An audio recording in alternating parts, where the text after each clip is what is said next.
Hey, shh. Calm down. The show is about to start. Reese on the radio. Turn it up. Turn it up low. Turn it up loud. It's like a dream come true. Turn on your radio. Reese is on the radio. Yo, let's get it.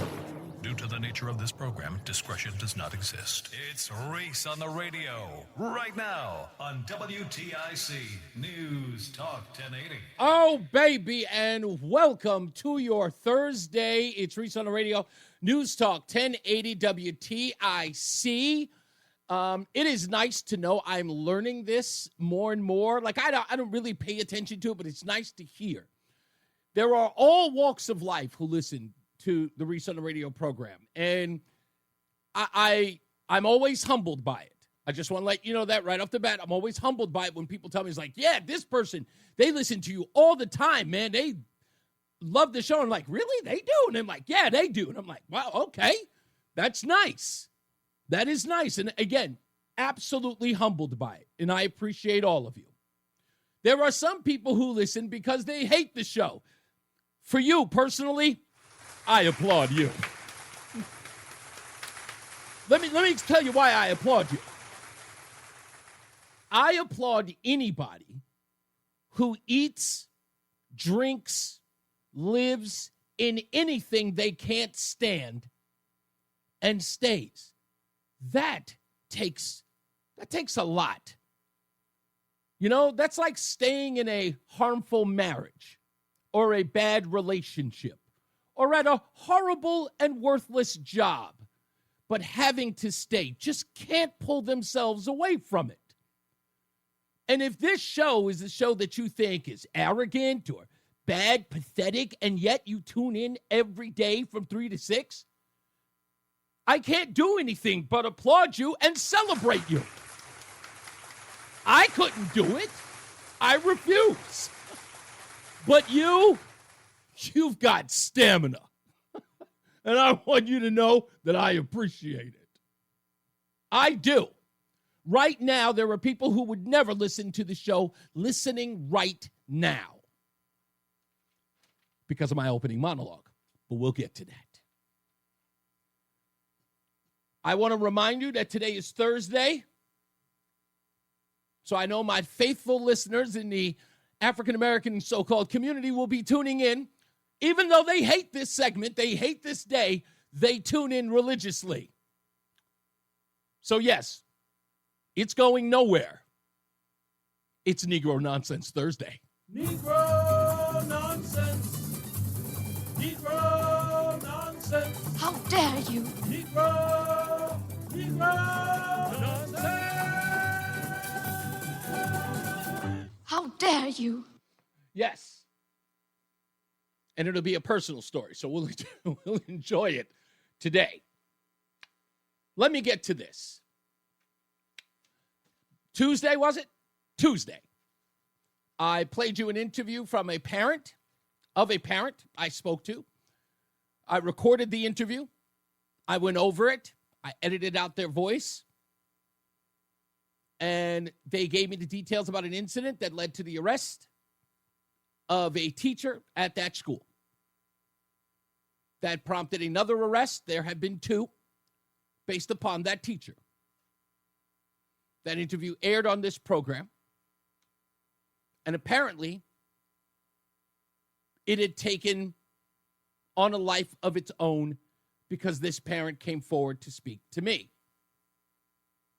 I was even called a jerk about it. All I did was take the request of a parent who wanted to talk about their child, whom they believe, and now the police believe, was abused. I aired that interview.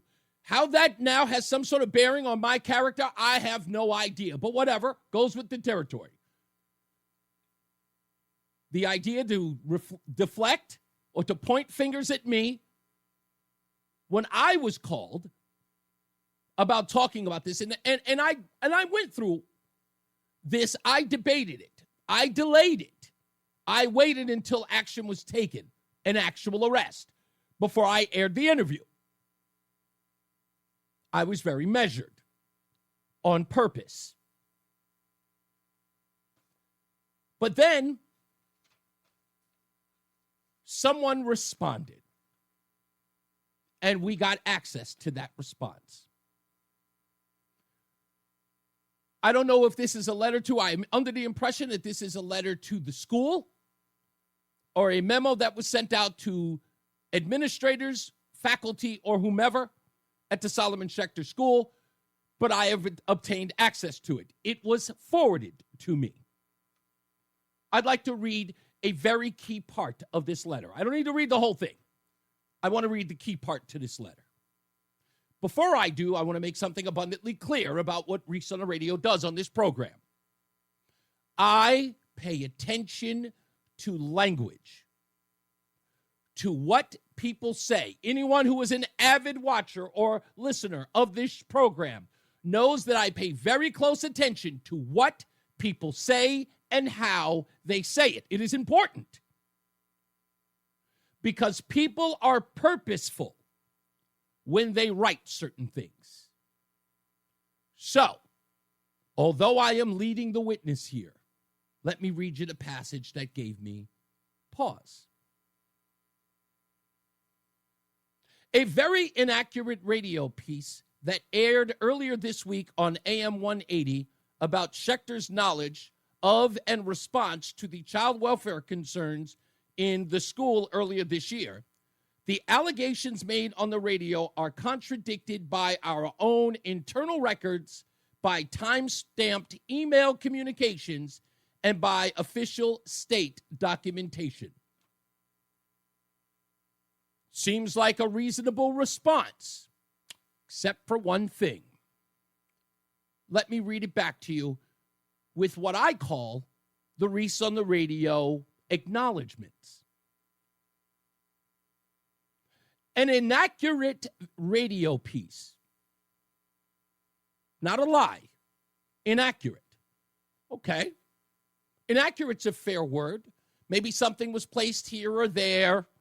Maybe the timeline seemed to be or appeared to be screwed up.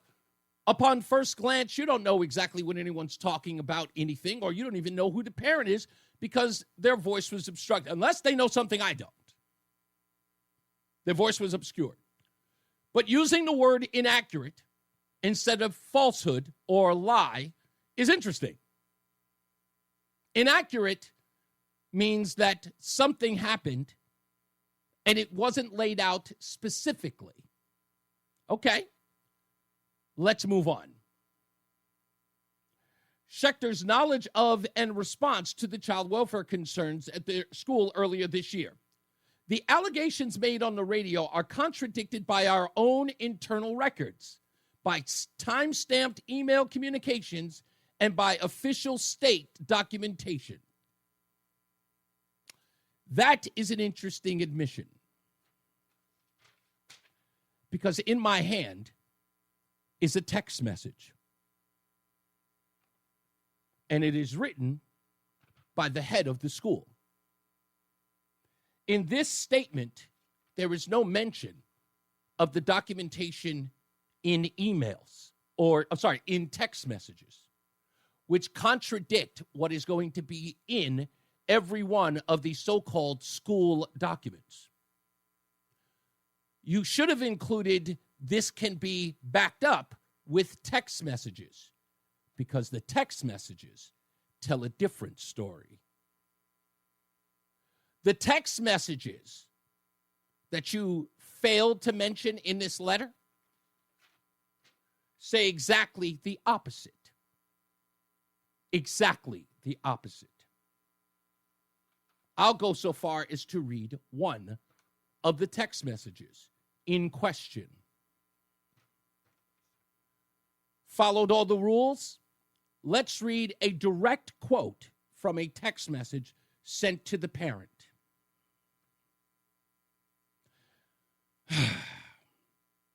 At this time, we do not believe that the alleged conduct.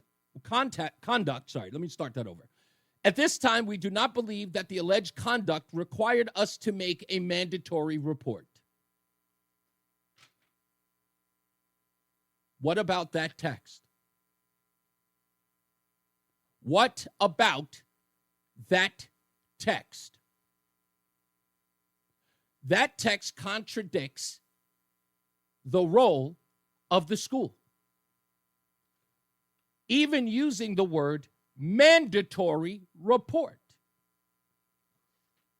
Their own words suggest they felt they did not meet the requirements for a mandatory report.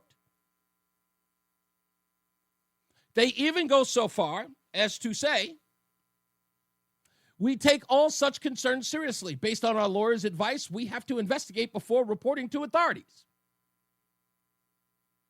Mandatory reporters decided to talk to lawyers instead of their obligation to mandatory report. Text message. These have all been made public. So when I hear the word inaccurate, and that's what the letter says, I'll read it again. A very inaccurate radio piece that aired earlier this week on AM 1080 about Schecter's knowledge of and response to the child welfare concerns earlier this year. The allegations made on the radio contradicted our own internal records by time-stamped email communications and by official state documentation, but not mentioning text messages, which we've all obtained. Myself, Mark in West Hartford, and anybody else who's read them.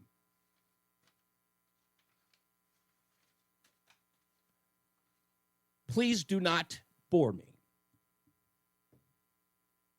Don't. Just don't. I have this conversation with the kids all the time. Sometimes people in their indignance have a tendency to go above and beyond to run their mouths instead of doing what's right.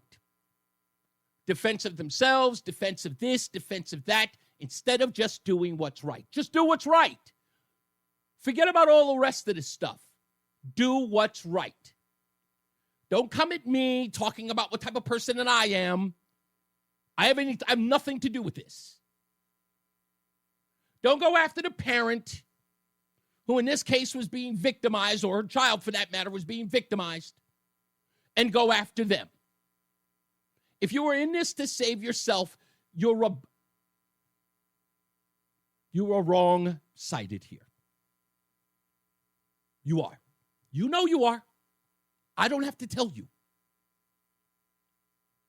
You denied this parent the support that they needed, according to your own words. That is my view. That is my opinion. But do not make this about anybody but the people who should have stepped up and done something. Now I'm going to go one step further. Yesterday night, another parent contacted me. And I interviewed them yesterday.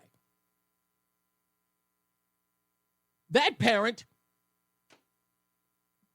hasn't even pressed any charges. Hasn't even. But could not believe the response. Could not believe the way in which it was handled. In fact, weirdly enough, it was similar, according to this parent, similar to the parent that I interviewed before. This is a problem, according to them. The only thing I'm asking is, who's going to step up and make it right? If you want to attack, attack. If that's going to be your role, look at it. And again, I'm not here to tell you what to do. Please do whatever's in your best interest. But if you come in for anybody, again, that's all I'm saying. I didn't expect this. I mean, dude, names are at the end of text messages. Names are at the end of text messages. Words were written. Words were said. Allegations were made. That's the whole deal. And the point is that it wasn't even the people who are doing the worst here. We're talking about the worst here are people who haven't even done anything wrong. They're not being accused of anything. Their reputation is not on the line. They didn't do any harm to anyone. It was how they behaved after the fact in this case. All that had to, I'm looking at all of this and I'm just going, this is, I always go back to that scenario. I always say, if you ever were walking down the street and you saw this kid run out into the middle of the street and you didn't grab the kid to keep them from getting hit by a car because your attitude was, not my kid. I don't want to get involved. None of my business. You see the actual event taking place and you say nothing. Or when you're asked about it, you act like you didn't see anything. I don't want to get involved. It's none of my business. I can get it if two adults in a skirmish and you don't want to get involved. I get all that. You see a husband and wife out on the street arguing and he's being, volatile. She's being volatile. No hands. No punching or attacking one another physically, but they're just arguing. I can get it. You get out of there. I don't want to get involved in that. Too icky. I get it. But something like this? Nah. I can't say I can't look at this from your point of view. And why would you expect us to? You can't make a claim like this. Inaccurate.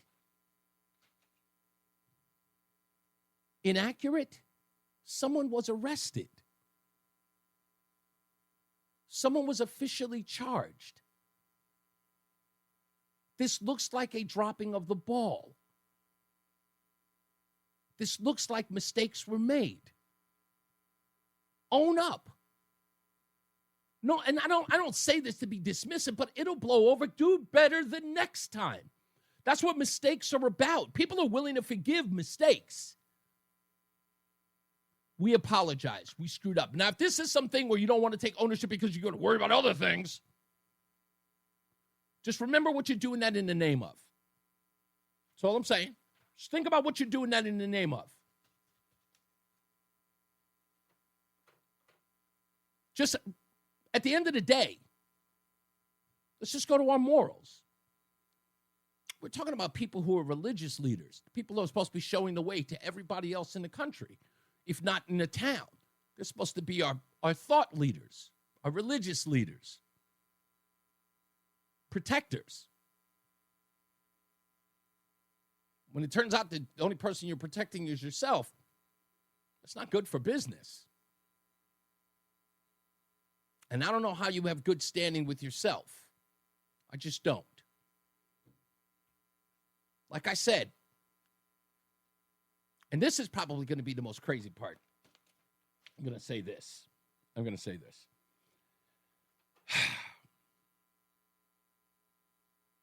I have recordings. I have conversations. I've listened to them for the beginning of the show. I've listened to them.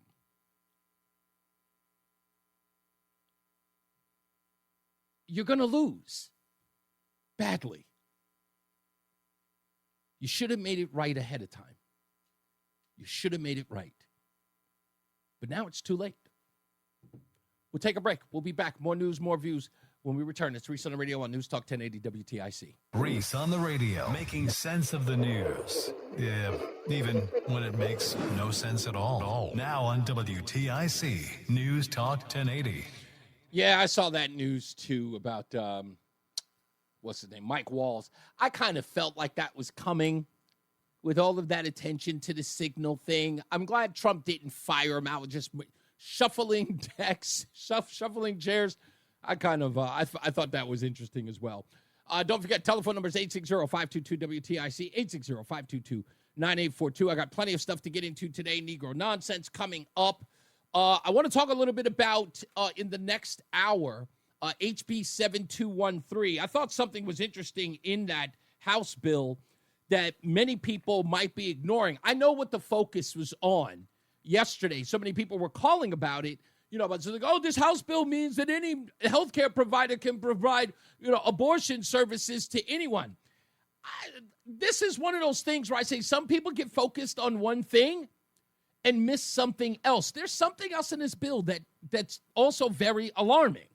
So we'll get to that in a 4 o'clock hour. So I hope I get you folks on the phone to discuss that in and around that time.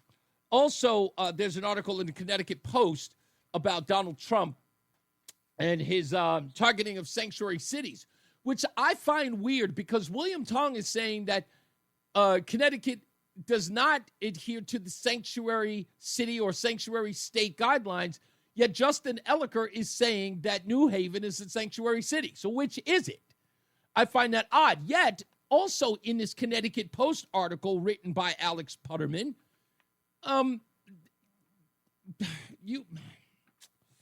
again, I hate criticizing these reporters because they take it personal, and it's a critique for the betterment of your writing. Okay? You got to stop being a stenographer. If you're going to write this long piece, which is 7 pages long, only because of ads and other stuff, but if you're going to write all of this stuff, if you are really given creative license, you can't write stuff like this and not push back if you get a quote from the mayor, Mayor Elliker, that is.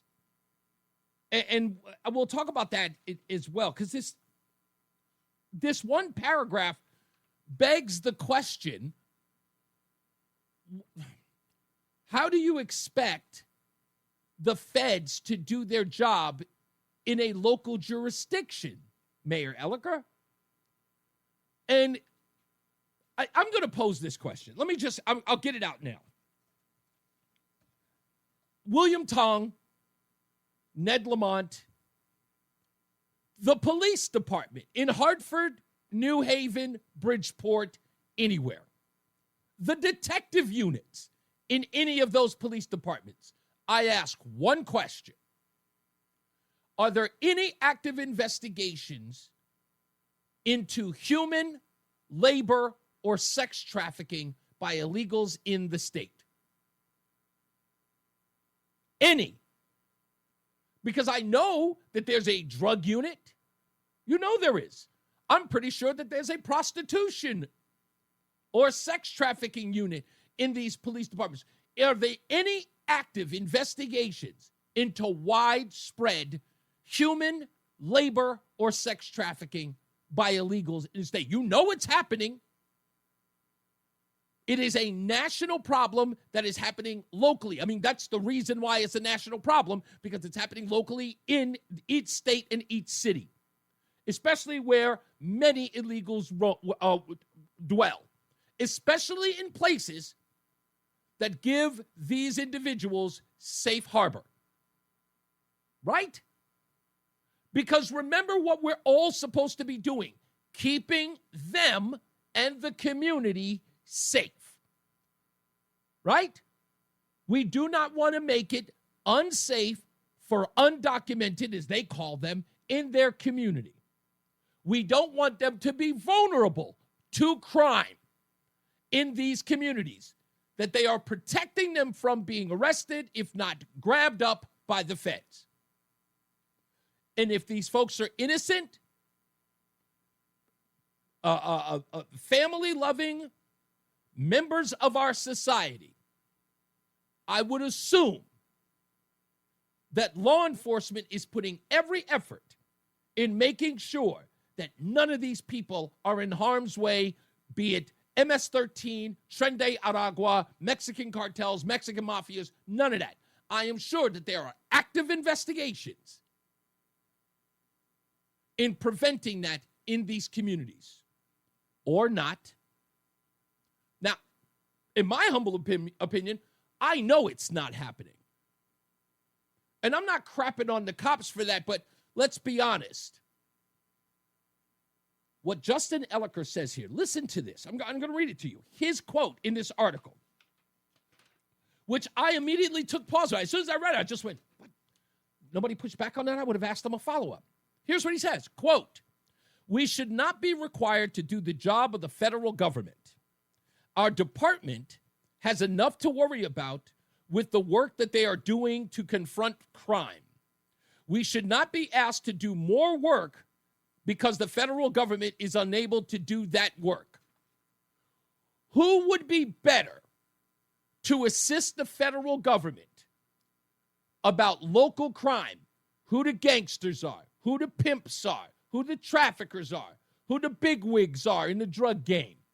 Who would be able to tell them better than local police? I mean, unless Justin Ellicker is suggesting the feds buy a building in New Haven, perhaps go out on patrols on their own.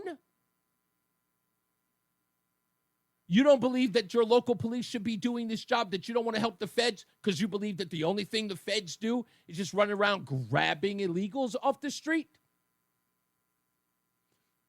What about Joint Task Force involvement? How about DEA? That's the federal government. What if you got a big, giant, fat cat drug pin in New Haven? You don't want to cooperate with the DEA? How about there's a gun runner in town? ATF rolls through. You don't help them? You don't assist them either?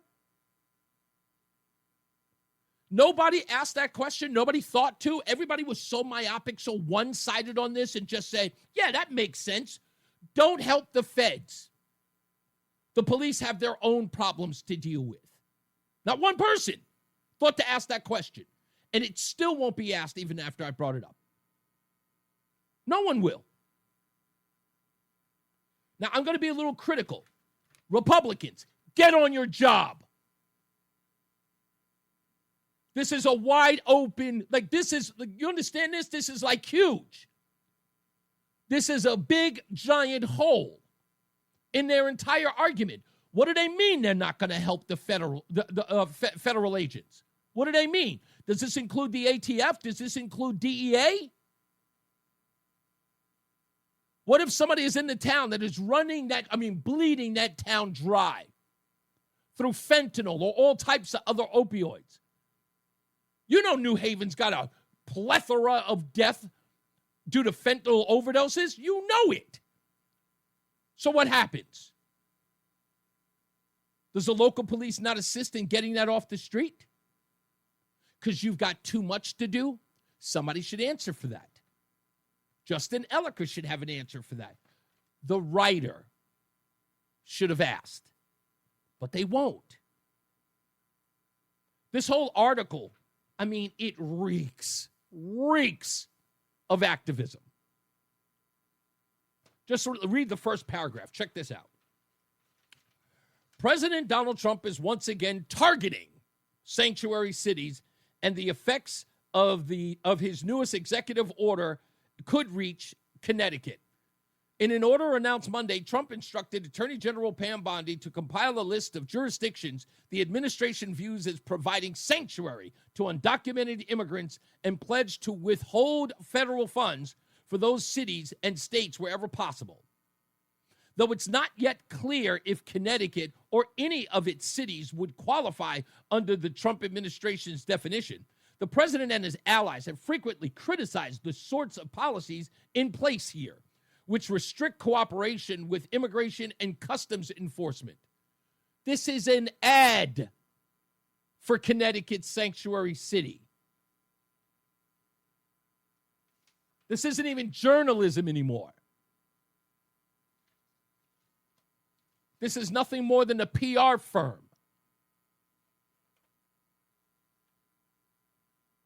I'm always stunned by this. People should be ashamed of themselves. Yeah, I understand that there are rhinos in here. Don't get me wrong. I get that, Lori. But again, I'm saying just collectively, whoever is in a Republican Party, you know who you are. You've got a loud megaphone. You're making news, but you have got to look. No offense, but you got to go up there with the camera. Go up there with your cell phone. You can get a meeting with Justin Ellicker. You can call Ellicker on the phone. And you can say, hey, Mayor, such and such here. I need to ask you a question. Apparently you don't want to help the Trump administration and the federal government because your police have too much to do. Does this include the DEA and the ATF? And what they do, those are all federal. Are you not assisting them to get drugs off the street? You know you have a drug problem in New Haven. You know you got a gun problem in New Haven. You know you got a crime problem in New Haven.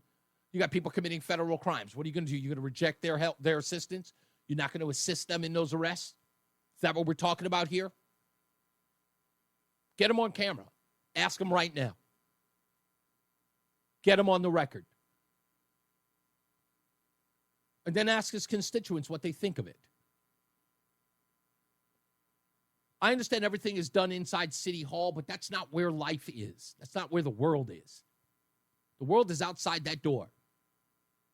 And no offense, but you're clearly not going to clear this up in the news media. You got to get on the ground. And I don't know when that's going to happen. I don't know who's going to take that charge. I don't know, but it's got to get done. It's got to get done.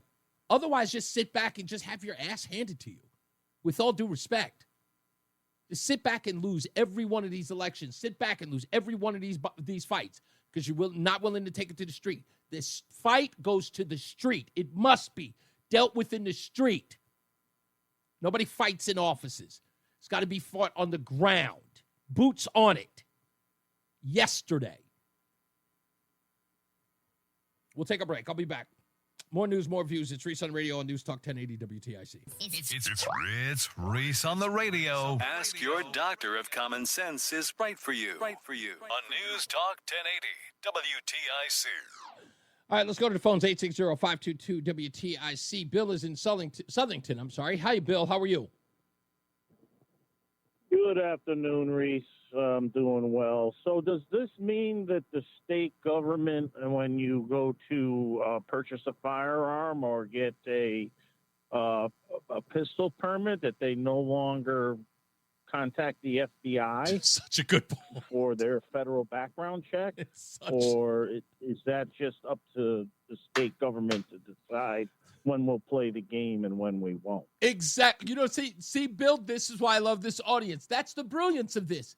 Because, again, as a reporter, you would have been far well suited in the role of this journalist than the journalist was.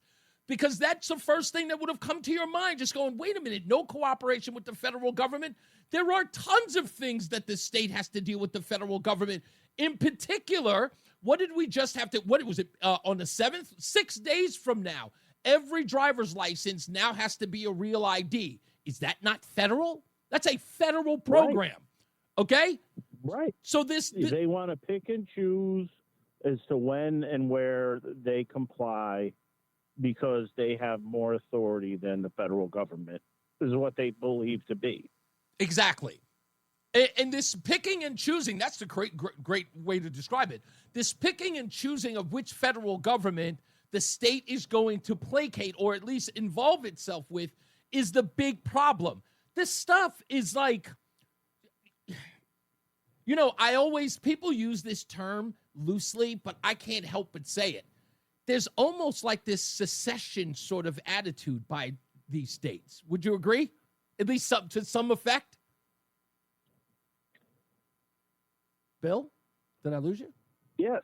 Oh, okay. Would you agree that in some ways this is sort of like a secession from the union in some way? Because I feel like there's that's exactly what it is. What needs to happen is they need the full weight of the federal government to come down on this state and tell Ting Tong and the rest of his cronies, including Lamont, you're playing by the rules or we're going to have some serious trouble here. Yeah. You won't be just complaining about the freebie benefits that you're not getting any longer. We're going to bring charges against all of you. Yeah, exactly. That's, again, this not cooperating with the federal government, because I would just say, and then demanding that the federal government give them everybody else's tax dollars. It's ridiculously insane. But that's where we are at this point. So keep up the great work, Reese. Thank you, man. I appreciate you. Have a good one. Yeah, it's crazy to even think these people would do that. It's insane. And again, I don't understand how you don't just ask that question. What do you mean you're not going to cooperate with the federal government? We have plenty of federal coordination going on a regular basis. And this picking and choosing where you're going to take from the government and decide what you're going to assist the government on. This is bogus. And the thing and the hill that they're going to stand on is about illegals? Like I said, I don't know. And I know these reporters are touchy, obviously. But, stenographers get no real burn here. They get ostracized. It ain't that easy. It ain't that easy. When we come back the next hour, we'll talk about HB 7213, House Bill 7213, an act concerning access to reproductive health care, they're calling it. And what I found alarming about that, plus your phone calls, 860-522-WTIC. Let's get a first check of the weather and traffic. Jason Caterina's got your weather, and Mark Christopher is back in the BPS Traffic Center. Welcome home, sir. It's Reese on the radio. And don't say we didn't warn you on News Talk 1080 WTIC. All right, very soon, Negro Nonsense coming up. Personal story. I've got to get out, so make sure that you stay around for that. Plus, we got a whole bunch of news and views. We'll talk about H.R. Bill 7213, as well as some other lawsuits that are going on in the William Tong administration as well. Oh, and I've got some new polling data that's actually pretty good to check out. And Dr. Fauci news, which Tulsi Gabbard just revealed a little while ago. We got some tape of that. So we got plenty of stuff to get into, so stick around for that. I know that it's over. I won't mention it again, but again, I want to make sure that I take this time to thank the folks at Between Rounds, our sponsor, the Bagel Bakery and Sandwich Cafe. I want to thank them for doing the month-long Reese's Peanut Butter and Jelly sandwich purchase and get $1 to go to the Friendly Hands Food Bank. Our good friends, Karen Thomas, who is a friend to this room, and I consider her like a sister. Love her to death, and she has been with me since I got here day one. Mike the mailman hooked me up with her, and we have been thick as thieves ever since. So I appreciate her. I want to let her know that whenever I get the opportunity to help out the Friendly Hands Food Bank, I will take advantage of it. I hope that this turned out to be well. Do well, I should say. And I want to thank the Between Rounds, I should say, for facilitating this opportunity for them. And they'll probably contact me, let me know. I'm going to get in touch with them soon enough to let them know. Yeah. So when we get back, we'll take your phone calls, 860-522-WTIC, 860-522-9842. President of the Chris Murphy Fan Club, Reese on the radio on News Talk 1080 WTIC. To the phones we go, 860-522-WTIC. Let's go to Sean in Meriden. Hey, Sean. Oh, that Chris Murphy thing always kills me. And it always comes on like right before I call. What do you got going on, buddy? Well, one of the things that I would like you to find out, because I don't know, because I haven't been able to find this out, what are all these lawsuits that President Trump is getting sued? What is it costing the consumer? That's the because it's right. going to be costing us something. You're 100% right, because care. the government has inexhaustible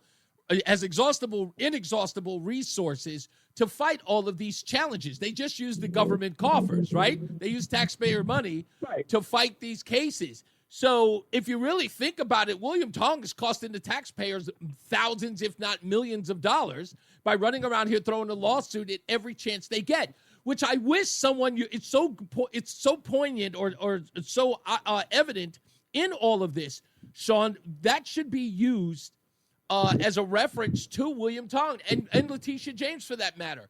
You guys are costing the taxpayer money by forcing the Trump administration to go to court.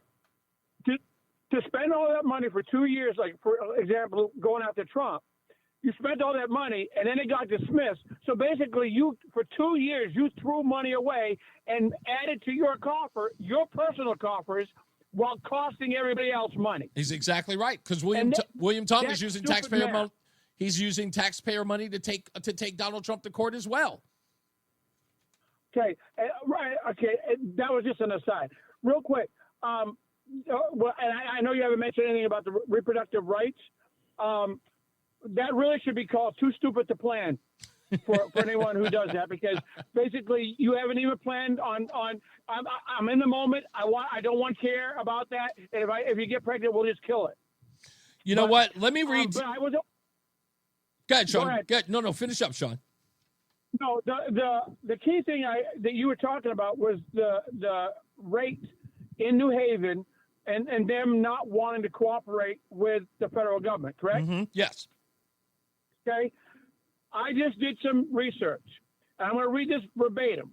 I don't like reading it verbatim, but I want to be accurate. It says the rate of fatal overdoses in New Haven is about 3 times higher than the state average, and has been sharply increasing since 2020. And in specific, in 2021 to 2022, 2021 there was 147. 2022 there was 154.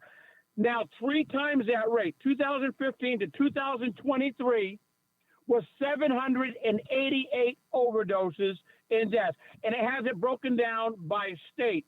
124 in Haddam, 44 in New Haven, 3 in Woodbridge. And 602 in New Haven. 602 in New Haven. Damn. So they have all the information.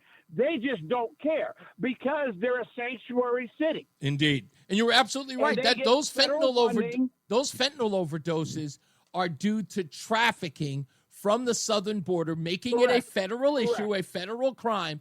And again, that statistic you just broke down is exactly my point.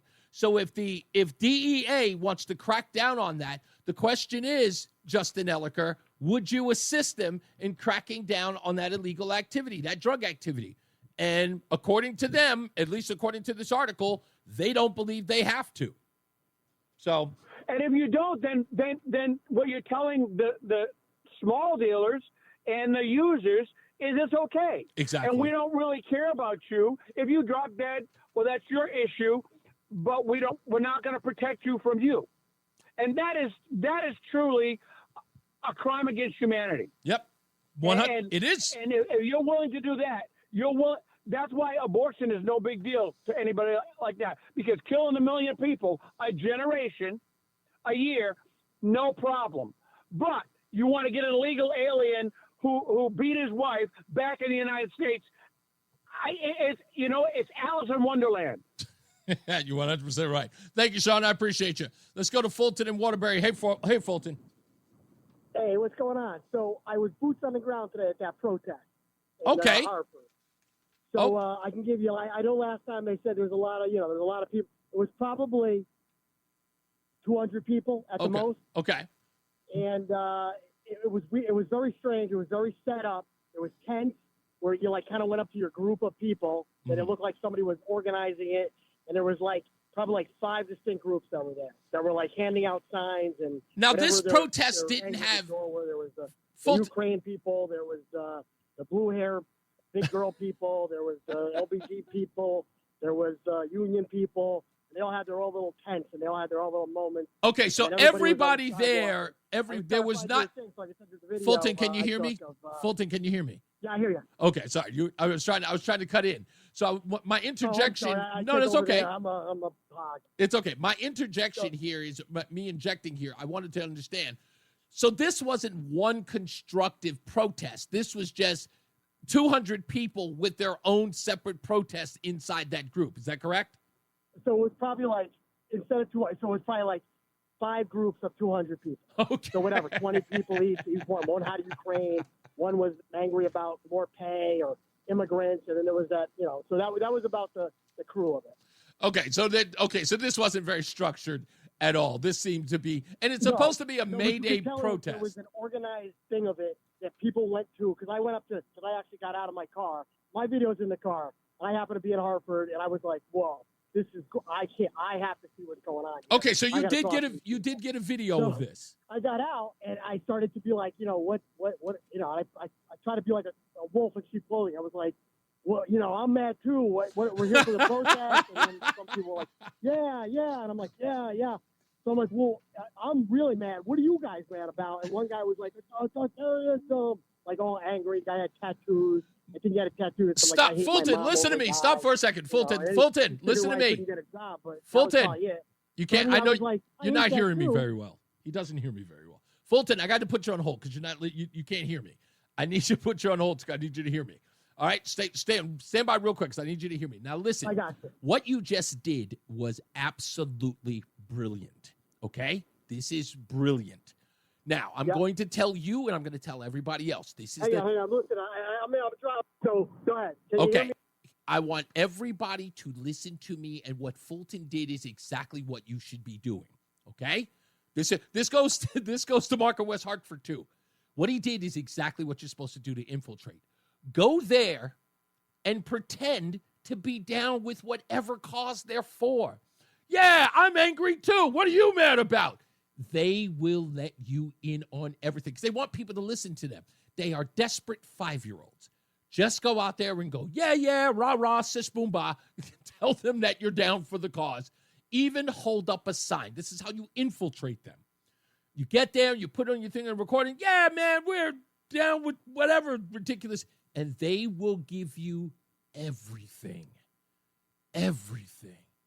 Hey, man, I'm posting live at the protest for such and such, down with Donald Trump. And they'll be like, yeah. And then that's it. They'll give up the goods. And you'll find out everything. Hey, who's organizing this? I just came by because I heard you guys were doing it. Is there an organizer? They will lead you right to them. Take me to your leader. They'll do it. So, Fulton, in the future, that's what I want you to do. I want you to go to these rallies and pretend you're down with whatever cause it is and get film. Now, I'm going to put you on hold because I'm going to find a way to get that film from you, okay? Absolutely. Yes, all right, sir. hold Yes, on. sir. Okay, let's go to Fred in Middletown real quick. Hey, Fred. Hey, so I just wanted to drop a quick thing that I'm calling it a kill shot. Yes. Where you're saying, Justin Elliker, are you going to do business with any feds, ATF, FBI, DEA? Yeah. That's a kill shot. Yeah. And the other thing is, no cowardly commie politician is ever going to come on your show again. And not that the journalists who, pander to them will either, but I would start inviting those people on. You just might get a few, because like you just said, these people, everyone wants to be heard. And, as much as the journalist is an interviewer, it's like, oh, the spotlight on me. Yeah, Right. I would start inviting these journalists on. I did. too. That's why I got Just to, David. I got David Haar here just for that reason. I mean, the usual guys come on in a heartbeat. Daily Caller will come in. Chris Powell will come on. Oh, no, I mean scumbag journalists. I mean, No, I agree. The Daily No, Caller is good. yeah. No. I've had yeah. David Haar on as well because he's a big Trump hater, and we had. I should probably post that interview online because again, these guys are more columnists than they are journalists. But this guy who wrote this article, getting a quote from Justin Elliker, and you hear a guy say, the police have enough problems on their hands, so they're not going to assist the feds. In my head, I'm going, really? So the police are handling like international or interstate drug trafficking? Is that what's going on? Because I know New Haven police isn't doing that. Yeah, the police assisting the feds and the feds assisting the police. It's it's just the only way it's going to work. And Fred, let's not ignore the most ironic part of all of this. Where's the FBI headquarters in Connecticut? Probably in New Haven, I guess. Yes, Middletown? In New Haven. It's sitting in Yeah. New Haven. So there you are, right? In the backdrop of the federal agency that you, in essence, you would need assistance from. They're right there. And you telling them, we don't work with them. Closing shot. William Tong, point blank, called the FBI kidnappers. And Tom today said, so they kidnapped a kidnapper? That's the problem? That's what the guy was in court for. They spent all the time about the police couture, and then he was kidnapping. Yeah. It's insanity. Yeah, all right. Thank you, man. I appreciate you. Bye-bye. That's how crazy this is. That's how crazy all of this is. Insanity. Hey, Roland, I'm going to give you an email address to Fulton to send to him. In fact, you know my email address, right? Roland? Yep. Okay, can you give that to Fulton so he can send me the video and see if we can chop it up as best we can? Let me take one more. I'll take White Mike. What's going on? I'm calling in early today. What's going on, sir? Hey, man. So kind of on the pedophile topic. I saw that's a fine. news story just today that there was another one of these stings where online predators were busted. And then I'm looking at the people who got busted, and it's a bunch of guys who are basically like not attractive at all. Yeah. Right. You know, a bunch of Peter Griffins and Reginald Bell Johnson. Is this the story about the former Democrat congressional candidate in Georgia who got caught up in the sting? No, this was, I didn't see that one, but there were a bunch, and they led with one guy was an HVAC tech. But looking at these people and reading what's going on is like, I kind of don't think that there's that many predators who are being successful online. Right. And I think that there's probably more scammers or more stings catching idiots than there are actual successful predators. Because the way these things always go is it's some like person pretending to be a 13 or 14-year-old girl, right? And they're inviting this ugly old dude over to their house. And I'm like, I don't think that happens. I think that, well, okay. I know you don't think that it happens. First of all, I'm with you to this degree, right? In my head, I'm going to myself, come on, man. That To Catch a Predator show was awfully successful, right? It's like everybody knew. Like you could live under a rock and know who Chris Hansen is. You know what I mean? So it seemed odd that this is still happening. Shane Gillis had a bit about it. He said, all it seems to catch is autistic dudes and Indian immigrants. Yeah. Yeah. I mean, it's crazy. Like people who really like are the most novice at using the internet.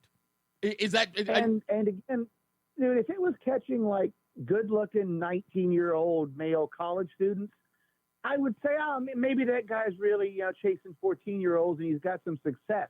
But I don't think these guys are going to be able to like charm some 14-year-old into a house visit. What if, yes, that much I understand. But what if these guys are just absolutely? I mean, if they're just reprobate scum who are risking because of the nature of the crime that they're just reprobate scum.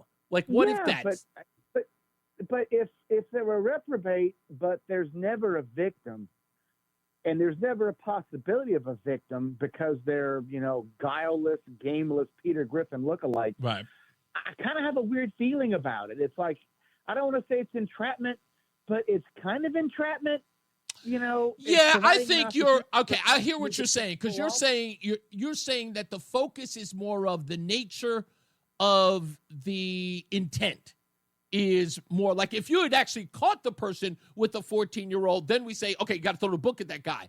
But the sort of luring them to this, to what was never going to be a crime because of course it's a setup, right? It's saying that there's a degree of this. So let me explain to you why I'm asking that because I had this story sitting here. I was going to talk about it.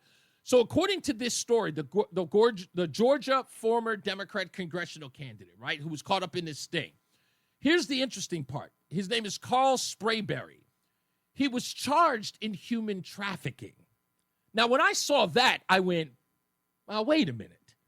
This was luring people to a place under the guise that there was going to be a child there. How did trafficking would have been actually, in my view, is taking an actual individual and trafficking them, smuggling them from state to state or from place to place. This seems like a stretch. I guess you charge the John in that case with human trafficking because he's kind of an accessory to human trafficking. Right. But if there was never a hooker in the first place, I don't understand how that's a thing. Yeah, it almost seems like attempted prostitution or attempted purchasing. It's a weird. I get your point though. It's sort of like a thin line. It's very it's suspect in general. Nobody's harmed, and nobody was gonna be harmed. I know, but you know what? You're gonna get... fuck that. You going after a kid? You gotta get it. I don't know what he talking about. I gotta take a break, Mike. I gotta go to a break. Let's get to another check of the weather and traffic with Mark Christopher and Jason Caterina in the BTS Traffic Center. Stay locked in. Reese on the radio is on WTIC News Talk 1080.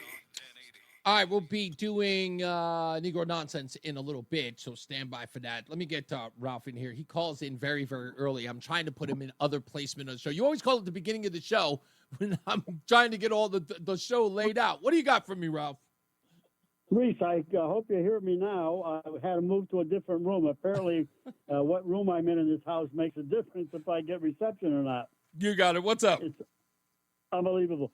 Yesterday, talking about your buddy Walt, when he talked about the great things they did, the progressives, how is a great thing putting tampon machines in a boy's bathroom? How is that a great thing?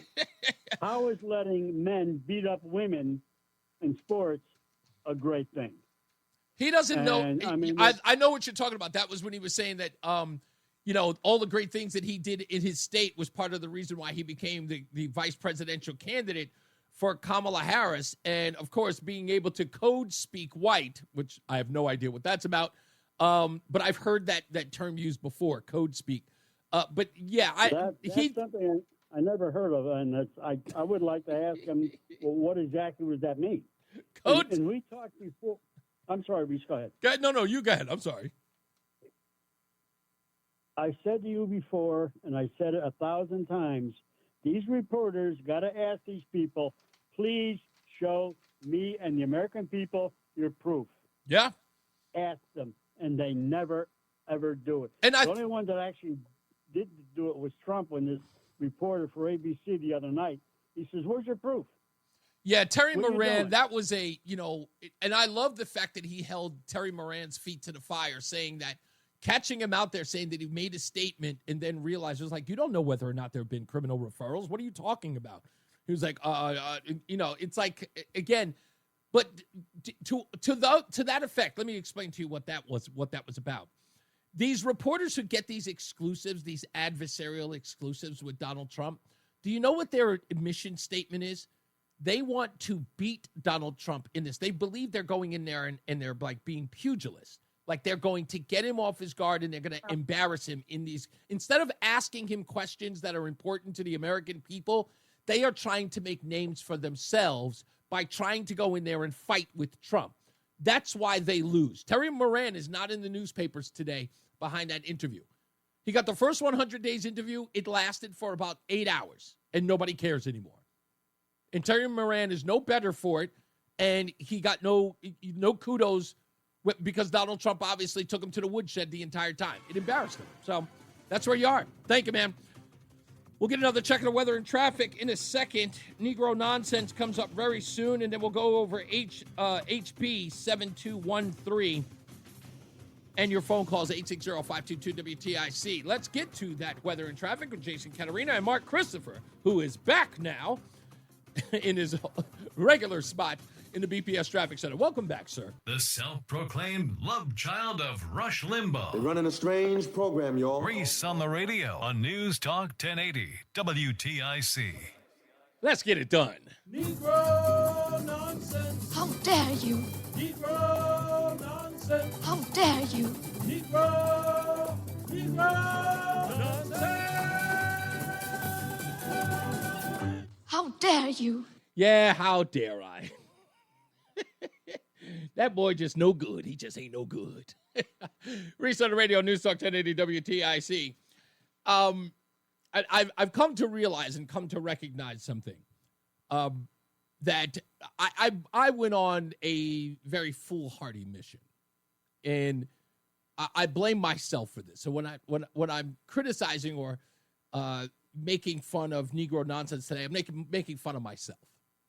And I was under the impression that I could engage with the African-American audience here in Hartford and in Connecticut overall.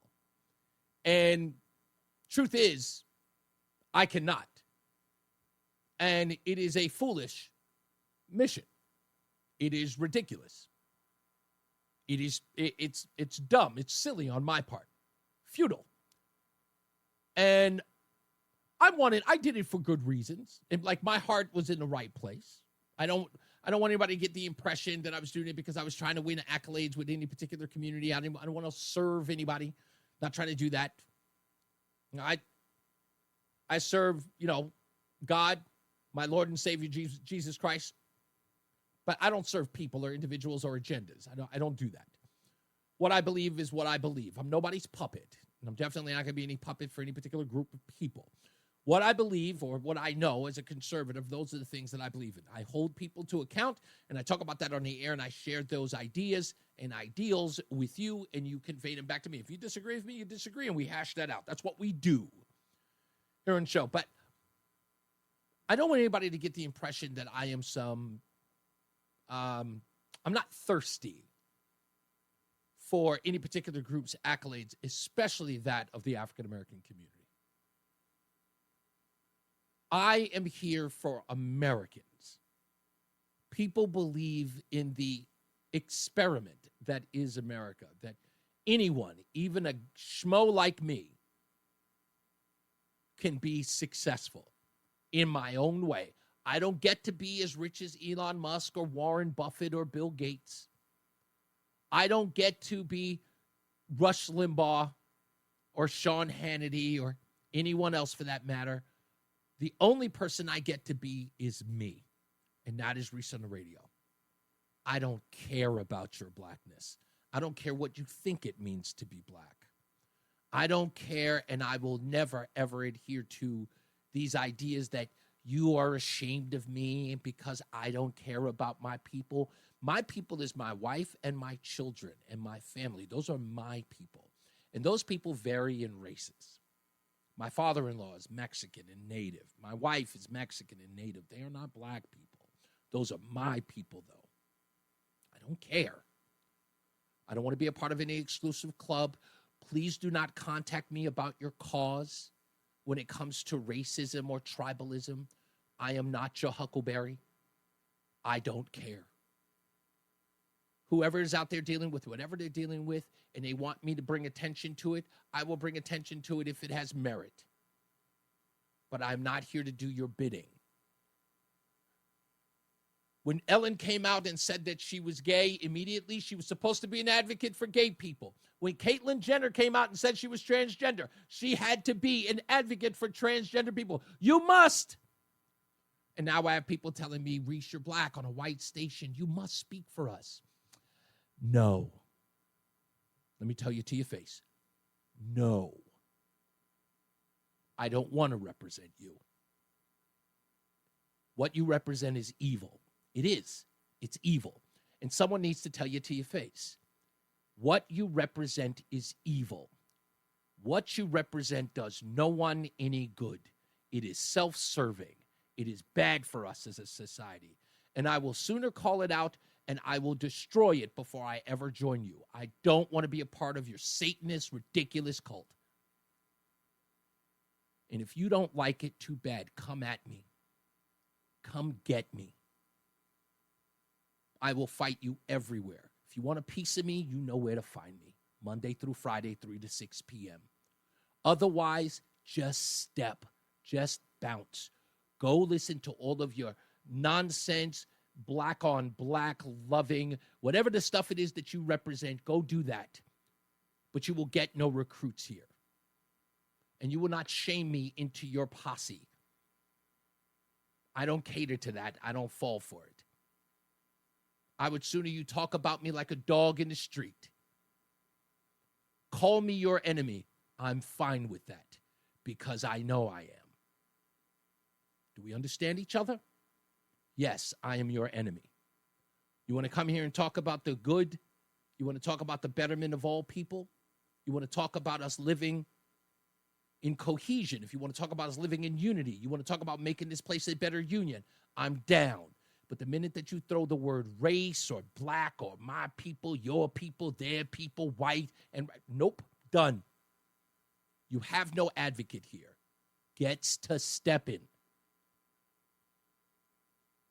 I don't care if you don't listen. I don't care if you rage listen to this show. I hope you listen to the show to get you pumped up every day to go out on your quote-unquote racial mission. But I will not be shamed. Not in a way that you think. I'm not going to feel bad about myself, and I will sleep fine at night. I will sleep absolutely fine at night. you've got to come here. You can beg, you can grovel, you can protest. Get to it. I await the hate so that we understand each other. I don't care. And if you want to test that, test it. Let's see who's made a sterner stuff. I'm sure you'll walk away. Don't ask me again. Don't make another plea to me. We're done here. We understand each other? I thought so. Now, to the phones. 860-522-WTIC. Let's go to Jim in Wellington. Hello, Jim. Yes, Reese. Let me tell you, I listened to you for a while, and to be honest with you, I didn't know that you were a black American. It wasn't until you. It wasn't. Listen. It's pretty simple. I listened to your show because you put on a quality show. Thank you. But not knowing that you're a black American for a little while until you said something on the air, then I got confused again because Biden told me you couldn't be black if you didn't agree with him or didn't vote for him. So, geez, now I'm really confused because now I'm listening to a guy who I didn't know was a black American, agreeing with pretty much everything I agree with, and the President of the United States is telling me you can't possibly be black if you don't agree with him. But I digress. Yes, Jim. What did you want to call about? Well, here it is. I'll try to make it really short. I was listening to something the other night, and to make a long story short, I believe it was Donald Trump who offered a path to citizenship for 800,000 DACA Yes. Children, and then he expanded it to 1.7 million. Indeed. In other words, their family members. I was one of the people who was outraged at it. I thought he had capitulated. I thought he capitulated. Well, here's my point on it. The point is he offered a substantial change as long as the Democratic Party policy would change. Right. In other words, figure out some way to get to the table, to get everybody in line, etc. And if I'm not mistaken, you go back another, 12, 15, 18 years, 20 years, it was Ronald Reagan who did what again concerning amnesty? He gave amnesty to millions. 5 million people. Yeah. And that was predicated on the fact that he felt it was the right thing to do as long as policy changed. And the Democratic Party, and then sometimes the Republicans, did nothing. They did nothing. Nothing to change it. You know what, Jim? You bring up a good point before I let you go. You bring up a good point because you're talking about DACA, and that was during the first administration. Near the end of the first administration, I might add. Do you notice not one Democrat, even Alexandria Ocasio-Cortez, is talking about DACA kids today? No, that's right. That's right. Ask yourself why. Yeah, right. They're more concerned about Obregón Garcia and illegal gangbangers being removed from the country with judges putting a halt on that, right? But actually putting an injunction on that and no mention of DACA kids. Well, absolutely, because the DACA kids, from what I understand, are out there. They're trying to make something of themselves, et cetera, et cetera, et cetera. Yeah. And you can't compare them to the Maryland dads. You know, how many Maryland dads were put in jail last night? It's absolutely ridiculous. I'll call back and I'll follow up with that. Thanks for the time. You got it, Jim. I appreciate you. Hey, all the way down in Alabama. What's going on, John? What's up? Can you hear me? Yeah, I can hear you great. Are you calling from Alabama, if I may ask? Whereabouts? Leeds. Okay. How are you, sir? What can I do for you? Hey. Listen, man, I'm just like the last guy. I didn't know you were black either, so what's up, my nigga? You're not allowed to do that.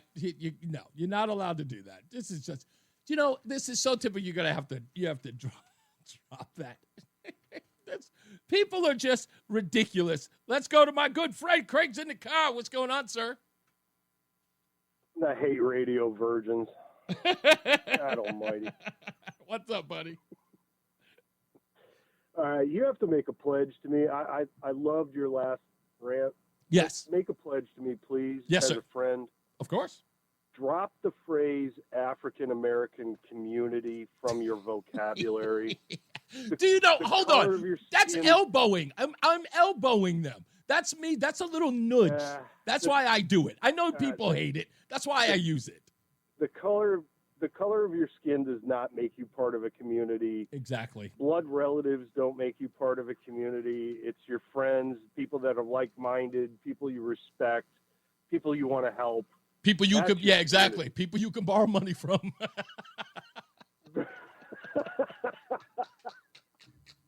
I'm just saying. Okay, all right. Or people that borrow money from you, are they Yes. in your community? I don't know. I think Frank would probably say no. Indeed. I don't know, man. There's a lot of white people I don't consider part of my community. Indeed. There's a lot of black people, you included, that I do.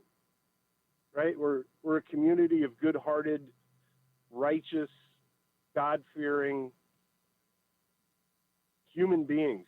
Yeah. And look, I'm of Italian descent. I don't have an Italian American community. The hell is that? You know what? Why did I always think that of you? I always thought that you had an Italian background. Why did I think that? I think there's a syntax. Well, there's a sort of a phraseology that you use often that always brings me back to that sort of Italian. Because you remind me a lot of my friends who were Italian back in Queens. That's what it is. It's an attitude. It's a mindset. Yeah. It doesn't make me part of a community. Right, I hear you. Makes me a bit of an a-hole every once in a while, but that's okay. I'll take it. Much appreciated. What do you got going on this weekend? You out of town? Atlanta on Tuesday, but not this weekend. You be careful in Atlanta, okay? There's a lot of stuff going on out there. I will send you some kudos from Atlanta Motor Speedway on Tuesday afternoon or Wednesday. No doubt. Okay, I can enjoy. call you from there. Okay, yeah, give me a holler. Yeah. All right, buddy. Thank you. Go. Okay, so when we get back, I'm going to talk about this HR 7213 and the piece that's in it that's actually bothering me, because they have everyone talking about how these healthcare workers are going to be able to provide abortions. But the other part that's in here that I haven't heard any mention of is you know what? There's no real way to describe it. There's no real. I got to cut to the quick here. No physician or other healthcare provider shall divulge any information concerning the provision to a minor child of services. Why is no one talking about that? I hear everyone being concerned with any healthcare provider providing abortion care. But according to this, a minor, now if you think about this, okay, we'll talk about this in a little bit. I'll break it all down because I have the bill in my hand. You think about this. You're a mother. You're a father. Your child goes to one of these healthcare providers pregnant. They're underage. They get abortion care because that's what this bill is about. They get abortion care. And no one in that facility can report to the parent about that child's condition. That's a problem. And they're going to be voting on this today. So I want to talk about that and get your take on it. So give us a call, 860-522-WTIC, 860-522-9842 when we return. Also, we've got some polling data from Harry Enton at CNN, as well as some Dr. Fauci news that we're going to tease for tomorrow's show that will explain his pardon, his pardon that he got from Joe Biden. We'll get to that in a bit. Okay, now it's time for weather and traffic. See how we're doing on the roads and what we're doing outside of here. The weather is great. Let's get to Jason Catarino with weather and Mark Christopher who's in the BPS Traffic Center. Hey, bud. The hour that packs a punch. It's Reese on the radio on WTIC News Talk 1080. We're back. We're going to talk about, like I said, HB, why am I forgetting about it? HB 7213 in a bit. Also, we've got some audio of some new polling data with all of the, as you heard at the top of the hour, there was a piece that you heard in John Vila's report, some audio of some people talking about all of the protests that are going on. It's like, oh, lawyers are here, grandmamas, everybody else. I'm going to play some contrast to that because I want you to listen very closly to how all of this sounds insane. with all of this. And I'm gonna make this very clear. Stop protesting. It's doing nothing. You're literally wasting your days. Like, this is a wasted, beautiful day. And your Saturdays and going after, you're wasting your time. Stop it. Stop wasting your time. Also, I'm going to read. I got a response to my Negro nonsense today. Let me read it for you. It says, we hear you loud and clear, Reese. You and your one-sided show 99.9% of your callers agreeing with your beliefs. Just another mouthpiece for the Republican Party. Let me break this down real quick so I make sure I get this right. Okay. One-sided show. Yeah, I don't come in here talking out of two sides of my mouth. Yeah, that's called inconsistent. One-sided. I have one view. What I know, that's it. I'll talk about my opinions. I'll talk about what I believe, but what I know. Of course, one-sided. Okay? My point of view is one-sided because I'm one man with one point of view. I don't need a whole bunch. Get your own. Okay? Get your own. 99.9% of your callers agreeing with your beliefs. Yeah, absolutely their prerogative. Absolutely. But if anybody else wants to call it disagrees, it's a telephone. Just pick it up. Just pick it up. That's all they need to do. Okay? All right. And the Democrats have their own talk shows, and they do the same thing. Yeah. Okay? Why should I be any different? Okay? So that's all I can say is, yes, you're absolutely right. One-sided, one view. I'm not all over the place. You hear these people talk about this nonsense. Have an open mind. Like what? What am I, 16? What am I, some teenager? My views are all over the place.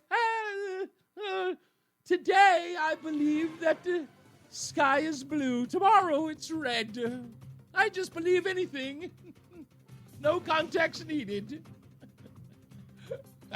Reese on the radio is getting ready to drop some knowledge on WTIC News Talk 1080. Robert.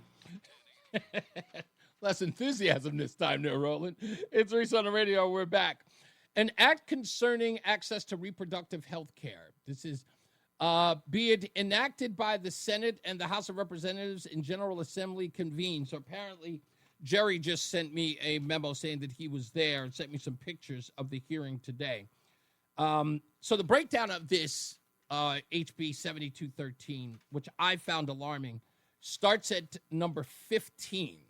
And I'll read this. B, any minor child may give consent for services, examination, or treatment related to pregnancy and pregnancy prevention without the consent or notification of the minor's child parents or guardian.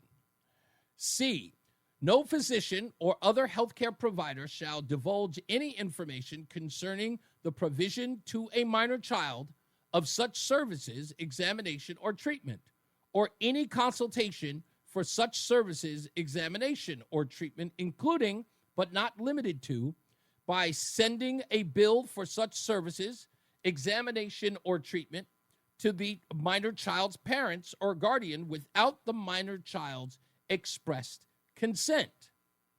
I'll go further. Nothing in this section shall be constructed to affect the obligation, if any, of a physician or other healthcare provider to make a report to the Departments of Public Health or Children and Families, or to make any other report or disclosure that may be required pursuant to state law. So, if the child shows up and is pregnant and underage, no one is to support this to Department of Children and Families, DCF. That's exactly, Polly. Parents are being nullified in this bill. Now, I know everyone's talking about it. Everyone seems to be focused on the abortion part. But this is a gateway where parents will now know nothing and will be shielded from knowing anything about their children should some harm come to them. Because that's what this is. What happens in the event of Now, remember, any medical practitioner can perform this procedure, right? That's where we are. What if there is malpractice? What if something goes wrong during the procedure? What if the child in question is injured in that procedure? What is the remedy? The question I have, what do you do under those circumstances? A parent is not to be told, and I'm assuming should some harm come to the child while this practice is being performed, some hemorrhaging, a healthcare physician who's probably not qualified to do this procedure, and let's say the patient ends up in some calamity, what do they do then? They're not required to contact the parent. What do you do? What does the parent, will the parent be informed? Will the parent be sitting at home wondering, wait, where's my child? I don't, slippery slope. You tell me. I don't know. 860-522-WTIC. Let's go to Rob in Meriden. How we doing, Rob? I'm doing good. I appreciate you picking up my call. And I don't know. I just want to be honest, and you could hang up anytime you want. But beating up on Murphy and being a spokesperson for Mark from West Hartford, you got your whatever. You could do what you want to do. You're a big boy. But what's your problem with What's your problem with me going after Christopher Murphy? I just think it's beating a dead horse. Oh, well, if you notice, I haven't gone after Chris Murphy at all today. I haven't even mentioned. But the thing is, he's a dead horse, and it's like, whatever. I mean, I don't vote for him. I didn't vote for him. But you guys could spend your time on other agendas. And I think the citizens are. Do you think that what I'm doing do you think what I'm doing is having no effect? Is that your position here? Absolutely. Really? Because you could be going on other avenues, Bob. Please going down other roads. Bob, other than your personal animus towards me going after Chris Murphy as I do, not this personal. Not this personal. Right, Everybody has their own opinion. Okay. Let me put it this way. All things personal. Okay, fine. I'm saying your personal observation of what I'm doing here. Observation. That's a good terminology. So your personal observation of what I'm doing here is beating a dead horse. And you say that you do not believe that you think that I'm beating a dead horse. And I'm asking you, do you believe it's having no effect? And what is your evidence that it is having none? I'm just wondering, it seems like it might be making him getting more votes in the future. Mm-hmm. Because of the negativity, and don't be directed by somebody that you don't know who has another agenda or who may have a lawsuit against them. Chris Murphy is polling at 1%. Don't be misguided. Chris Murphy is polling at 1%. He'll still win. He'll still win. No. First of all, he's running for president, whether you like it or not. If you're trying to understand what he's doing. I doubt that. No, he's running for president. It's the whole beard thing and doing the national tours. Why would he be in North Carolina, Bob? Why would he be in North Carolina? Yeah, his constituents are here in the Northeast, in Connecticut. What the hell is he doing in North Carolina? Why is he going to Michigan?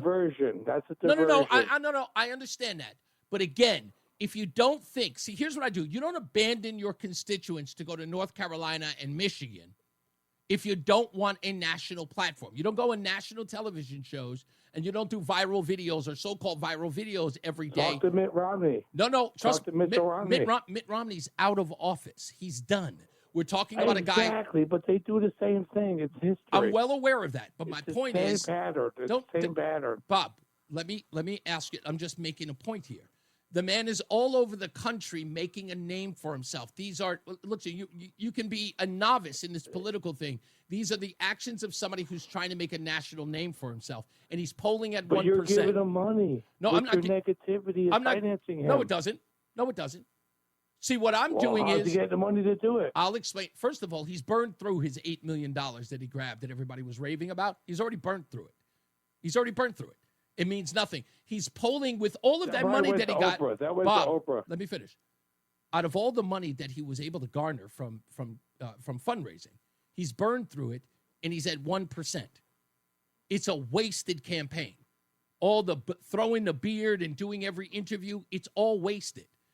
And so my beating up on him. Yeah, that's kitty. That's kitty. That's foolish stuff with the beard. Yes, and of course I manly. do. Exactly. But you don't want to say that. Don't stoop to that level. I'm not Come stooping on. to any level. I'm exposing Chris Murphy for what he is. You think it has no effect, but people see exactly right through him.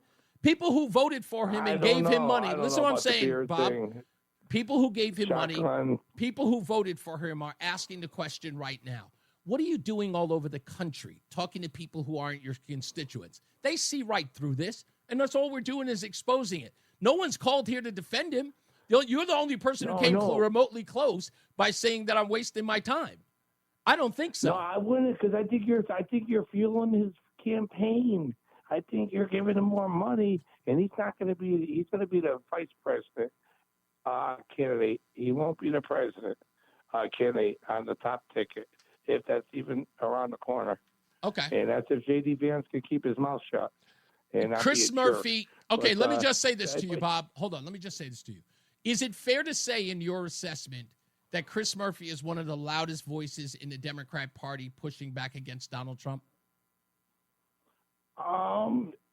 Besides the other mummy, the guy who was a mummy, Bernie Sanders. Yes, but you I can think say he's- that the one person in Connecticut, one of the loudest voices pushing back against Donald Trump, is Chris Murphy, right? Yeah. Or it Okay, could be stop for a even second. Stop. what's I want you it to could be listen. the Thong, I Thong. want you to That's listen. the Thong guy. I want you to listen closely. Okay?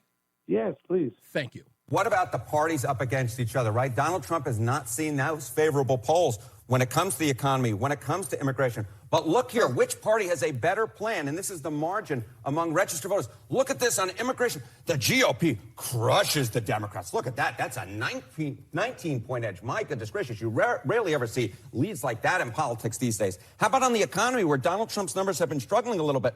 But even there, Republicans hold a 9-point lead. If Democrats think that at this particular point, just because Donald Trump is unpopular, that they're going to run away with it like a Heisman Trophy winner, that is not necessarily the case. Please don't tell me it's not resonating. They're getting No, nowhere. it is resonating, but they're using names like, right and left, Democrat, Republican, but people are all the same. So they could say that this decision of people, the Republican side thinks this, and the Democrat side thinks that, and we're going to let the public know this is how we interpretate how each Republican Party feels, and we're going to tell you how the Democrats feel. Well, Bob, I can only take the Democrats for the words that they actually shoot out of their mouth. I take them at their word. I listen to them, and when I hear them, I respond to them. But you got to do the same thing with Republicans. Actually, no, I don't. And I'm- I have no intention of doing it. And you can ask me to do it. You got to. Nah. Come on. Yes, come as I on, said Reese. to my black audience, no, I'm one-sided here. I'm a conservative. I don't have to play. No, that's thing too. I don't like that Negro thing. There ain't no Negro. That's another thing. Bob, I Come gotta on, go. man, I don't gotta say go. that. I gotta go. People getting. Please stop asking me what I have to do. I'm going to be who I am. I'm not here for you to be molded. I'm not clay. Okay? I'm not clay. I hope you didn't get the impression. I hope no one gets the impression that you're going to come to the Reese on Radio show and say, I'm going to make him a better person. No. This guy, this person, I'm good. I'm fine. What did Matt in Bristol say? Black keys and white keys living in harmony. Yes, they are. Bob says, on the one hand, we complain about the lack of parental involvement. Then we come up with this. The country is in desperate need of competent leadership. Couldn't agree with you more, Bob. Absolutely right. You're absolutely right. We do need more competence, without a doubt. Oh, that's right. The Negro thing is disgusting and racist. Oh, well, you know what? Thank you. Your approval means everything.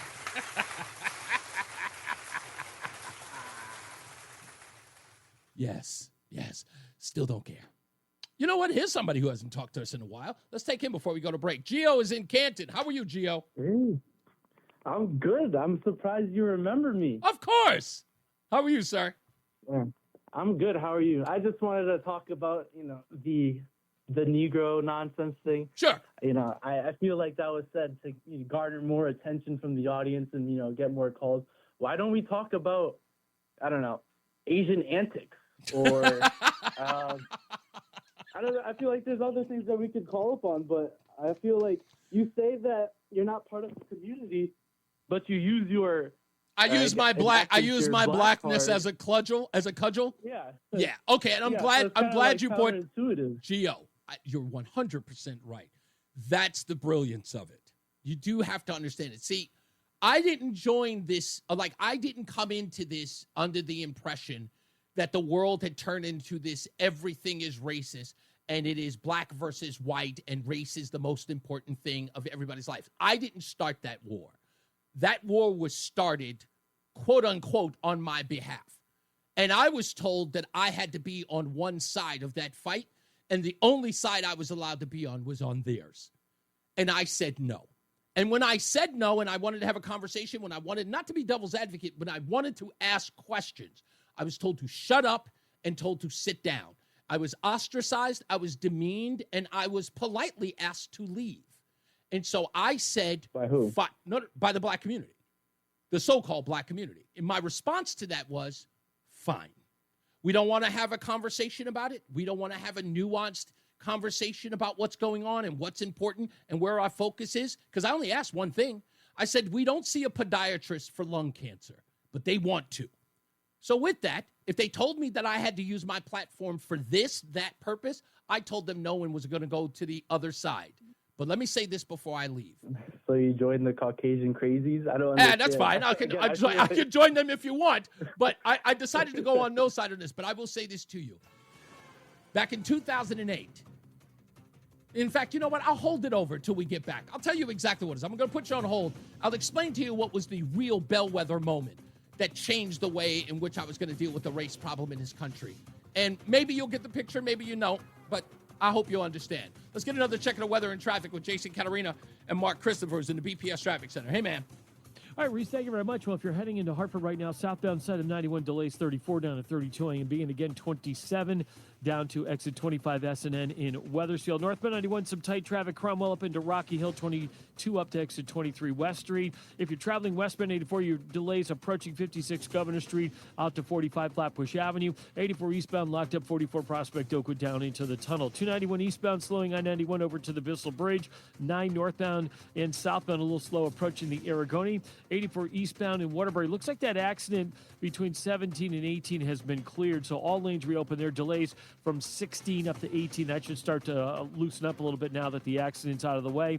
Southbound Parkway, you've got delays 61 into the West Rock Tunnel, 95 South New Haven tight, 46 down to 43 in West Haven. Traffic and weather together on the 8 WTIC News Talk 1080. WTIC weather. For the rest of our Thursday afternoon, a nice day with a blend of sun and clouds, the high of 72. Tonight, it becomes overcast with a couple of showers, the low down to 53. Cloudy, very warm with a couple of showers and a thunderstorm Friday. Breezy in the afternoon, a high up to 81. Partly cloudy, mild Friday night, the low 59. Saturday, cloudy, couple of showers and a thunderstorm. Some of those storms could produce flooding, downpours, and localized damaging wind gusts, the high of 76. I'm meteorologist Jason Caterina in the WTIC Weather Center. There's a lot happening in Washington and in your local neighborhood. Follow WTIC News Talk 1080 on the Odyssey app to keep up with the latest. And now, a WTIC News Update. 5:30, good afternoon. I'm John Silva, WTIC 1080 News. President Trump is shaking up his cabinet. Gone is National Security Advisor Mike Waltz.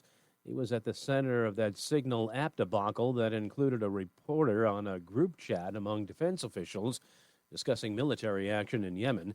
Waltz has been tapped as UN ambassador designate. Secretary of State Rubio assumes the NSA role on an acting basis. Trump is threatening sanctions to anyone who buys Iranian oil. That warning comes from, or after, that is, planned talks between the U.S. and Iran over Iran's nuclear program were postponed.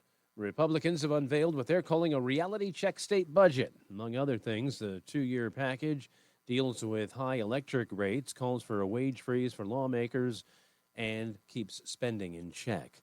South Windsor police have arrested 3 men in connection with a police pursuit. They say they were alerted to a stolen vehicle on Route 5, the 3 facing pursuit, interfering in other charges. Connecticut's Inspector General says a police shooting of a suspect in West Haven back in December of 2023 was justified. They say Jovan Washington pulled a gun on them as they were about to arrest him in a Terrace Avenue home December 1st, 2023. Washington was shot a total of 4 times after the gun that he pulled went off and hit a police officer in the leg. Police say they were called there after the mother of a woman said Washington tried to choke her daughter. Wall Street, the Dow up 83 points today. NASDAQ gained 264 and the S&P was up 35 points. Red Sox finish a 3-game series in Toronto tonight against the Blue Jays. 6:07 the pregame here on TIC. Mets in Arizona at Citi Field in the Eastern League. Chesapeake takes on the Yard Goats, 7:10 first pitch for that. NBA first-round playoff action. Knicks are in Detroit. New York leads that series 3-2. For these stories and more, go to WTIC.com. I'm John Silva, WTIC 1080 News. Prescriptions require an online consultation with a healthcare provider who will determine if appropriate. Restrictions apply. See website for details and important safety information. Price varies based on product and subscription plan. Hey guys, let's talk ED because millions of men experience it, but not everyone can access or afford treatments like Viagra. Well, Hims can help. Through Hims.com, you can get a full range of treatment options for ED, including daily or as-needed meds through a 100% online process. It all starts with an online intake form. Get started at hims.com/radio, and from there, a medical provider licensed in your state will determine if ED treatment is right for you. If prescribed, your medication is shipped to you for free. Find the ED treatment that fits your needs with options up to 95% less than the brand names. Millions of men experience ED, but Hims can help. To start your free online visit and save up to 95%, go to hims.com/radio. That's hims.com/radio for your free online visit. HIMS.com/RADIO. Attention. Racked up $10,000 or more in credit card debt? Are you barely getting by making minimum payments? With credit card debt reaching all-time highs, National Debt Relief is notifying consumers about significant debt relief options currently being made available to help those with overwhelming credit card debt. These options may reduce a large portion of credit card debt for those who qualify. You don't need to declare bankruptcy or take out a consolidation loan, and you may only have to pay back a fraction of what you owe, even if you have bad credit. National Debt Relief has already reduced the credit card debt for more than 550,000 consumers, so don't wait. If you owe $10,000, $20,000, or even $100,000 in credit card debt, you can now take advantage of this financial debt relief as the cost of living continues. To check what debt reduction you may qualify for, call 800-207-4545. That's 800-207-4545. Once again, that's 800-207-4545. I don't want to say anything, but it's our birthday. I'm sure you knew that already, and I'm sure you've got a wonderful present. 100 years, by the way. We're back. It's Reese on the radio, NewsTalk 1080 WTIC. Let's go back to Geo in Canton real quick so I can explain this to you. And it's a very important breakdown of where my, let's just say where my mind went in all of this and talking about this on the radio as I did in my podcast back in the days. So let me explain this to you in a way that I know that you can understand. In 2008, I was covering the election. And I was in New Hampshire and all that other stuff for the speeches of Barack Obama, Hillary Clinton, and all that other stuff. And when I was talking to people in the African-American community about how significant Barack Obama's rise was, there were a lot of people who were in the community, and I was just trying to have a conversation about politics. I knew the importance. I understood the historic significance of Barack Obama's plight. But I wanted to know something more than what I was getting. And what I was getting was, I don't really know what he stands for. I don't really know who he is. I'm just voting for him because he's black. And when I tried to have more discussion, don't you care about what he stands for? What if he, completely wants to destroy this country? Nah, it's not important, man. He says, you know what I'm saying? You got to vote for him. And it was these arguments that start getting more and more pronounced. And here's the worst part. They started to become violent. And when I say violent, it was at a point where it became unreasonable to have a discussion about something that was important as our country. It was get in line or else. It was totalitarian, it was fascist, and I couldn't take it anymore. And it was bullying, even far worse, the one that really gets to me. So my stance became, so you're voting for Barack Obama because he's black? Good. That's why I'm not voting for him. At first, that was a gimmick, but then I started to hear people respond to that. And they would go, what do you mean you're not voting for him because he's black? That's racist. I was like, well, wait a minute. So you're saying that voting for him just because he's black isn't? And then I realized it. This is all about one story when we talk about race in this country. And you can only talk about one. And that's the side where you talk about slavery, you talk about racism, you talk about everything. No one ever is allowed to have a counter to that argument. You're not allowed to say anything. There was an SNL skit about it as well on Black History Month. People wanted to talk about it from a very nuanced point of view. And what were you told? Shut up. You're not allowed to have a discussion about this. And I said, no. That is tyranny. So people can hate me. I don't care. I'm sick and tired of being told what discussions we can and cannot have about race. And guess what Negro nonsense does? It causes this conversation to happen. And that is an open and honest discussion about race in this country. Forget about the platitudes and only having one side. Does that make sense? Okay. It kind of makes sense. I feel like it was more of an anecdotal thing where you kind of just gave me that one experience that you had. I guess that same argument could be used for, Trump followers or Biden followers. True. I'm not voting for Biden, or I'm voting for Biden because I'm black, something like that. Or I'm voting for Trump because Joe Biden did that as well. Don't forget, Gio. Joe Biden did that to Charlemagne the God. If you have a hard time figuring out whether or not you're going to vote for me or Donald Trump, you ain't black. Get my point? That's where I'm talking about. There are two sides to every story, but in conversations about race, you're only allowed to talk about one. That's my point. What's up, everybody? You know who it is. You know who it is. You know who it is. It's Reese on the radio. Frederick Douglass of the 21st century. It's WTIC News Talk 1080. About to get up out of here. Friday is another day. Roland's going to be off. Taking a trip. He's going to be out of town. I'll be here with, what's his name, Justin? We'll be here with Justin. Okay. Justin and I will be here tomorrow. He'll be filling in with me.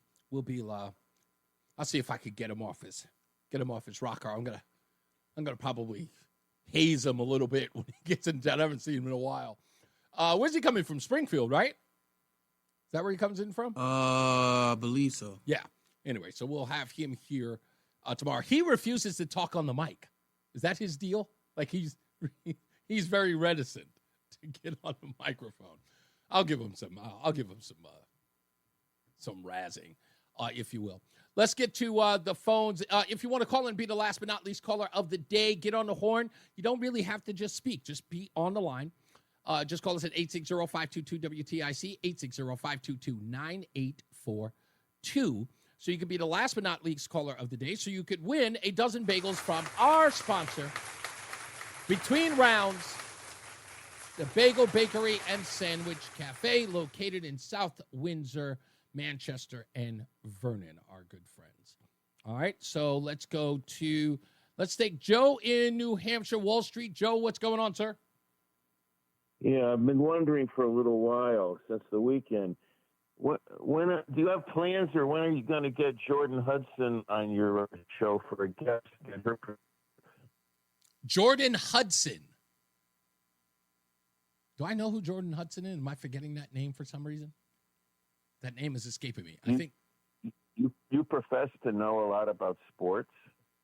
I usually do, but I don't know why that name's escaping me. Why? Oh my God, your credibility with is going from 100 to somewhere down below. Now, you've heard of Bill Belichick, haven't you? Yeah, I mean, you're talking about the girlfriend? Yeah, Miss Maine. Oh, runner-up no, USA of a couple course, years no ago. offense, but of course I wouldn't know who she is. That's a child. I'm not going to be what am I would want to talk to her for? Apparently, she's horrible in interviews. Apparently, she's like off of the big interview this past weekend on CBS, and she kept interrupting. She stormed off. They only showed one instant where she cut in and said she didn't want to discuss how they met. Yeah, but I think it's an opportunity. You know, she's from Maine. She was first runner-up Miss USA a couple years ago. I do remember that. She's 24. She's 24 and he's 73. 49-year difference. I'm looking at the interview. I look at him and knowing his background and how domineering he was with the press and inaccessible, and to look at his eyes during this interview and the way she controlled him. You think she's holding him captive? I'm convinced that she, in this relationship, she's a dominatrix, and she actually, there are times in their privacy of his estate, I think she has him on a leash with I totally get where you're coming from, but hear me out. This is, again, and I'll say this, I would never ever make a comment about who you decide to date, whoever you're involved with, that's your business. But I will tell you this, and I look at this from that point of view. As soon as I saw her, she is absolutely a knockout. She's 24, so of course she's a knockout. Bill Belichick, stature, money, all of that good stuff. Clearly, as old as he is, he's going to be able to attract anybody who wants. Any woman who's willing to deal with his age will date him. Fine, that's no mystery to me. But I think about myself when I was dating this. When I used to date this girl out of Buffalo, her name is Brittany. She was 7 years my junior. I think she was roughly about 21 when we were serious with each other. I think I was about 27, 28 at the time. And I'll tell you, I broke up with her when she didn't know. I broke up with her when she didn't know who the Fed chair was at the time. And now his name is escaping me. Who is the former Fed chair who's married to Andrea Mitchell? What's his name?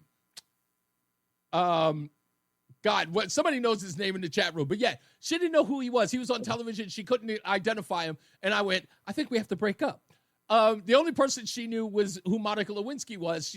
She didn't know who Al Gore was, the vice president. She didn't know anything.